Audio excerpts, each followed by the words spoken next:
আপনি আমার সিগারেট খেতে খেতে মায়ায় পড়ে। আসসালামু আলাইকুম, সবাই কেমন আছেন? আশা করি সবাই ভালো আছেন। আপনাদের জন্য আজকে নিয়ে এসেছি নতুন টিপস। আজকে ব্লগটা সেই জোশ হতে চলেছে। আজকে মেয়েটা কেমন করে মনটা ভাঙিয়ে দিল এক ভাইয়ার, এতটা সুন্দর এই ভাইয়াটা বললো চলো আমরা একটু শুনে আসি কি বলে। এখন চলো শুরু করি। আপনি আমার মন নিয়ে খেলছেন না, দেখবেন আল্লাহ একদিন আপনার সংসার নিয়ে খেলবে।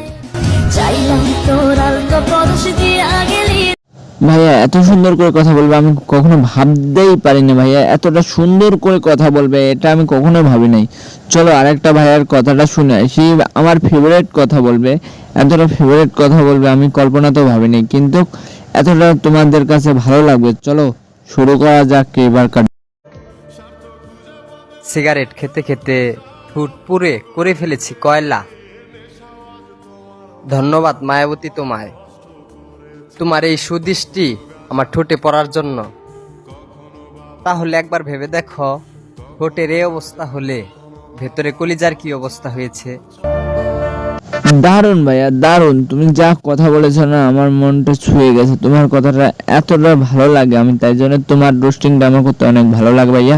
তোমার এতটা সুন্দর করে কথা বলো, গুছিয়ে কথা বলে, এটা আমার খুব ভালো লাগে। ধন্যবাদ ভাইয়া। চলো আরেকটা শুরু করা যাক, দেখা যাক কত দূর ভালো লাগে। আবার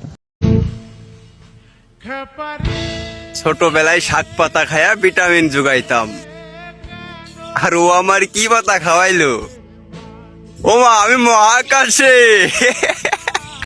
কি পাতা খেয়ে তুমি মহাকাশে ভাইয়া এতটা খুশি তুমি?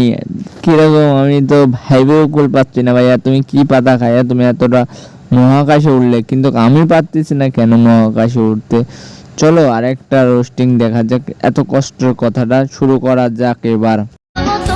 তোমার মায়ায় পড়ে আমি কাফন ছাড়াই দাফন হয়ে গেলাম।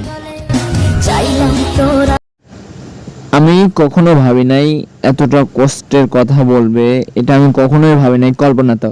এত কষ্টের কথা কোথা থেকে পাইয়ারা ভাইয়ারা এত টিপস বলে, আমার মন ছুঁয়ে যায়, আর দর্শকের মন গুলাও ছুঁয়ে যায়।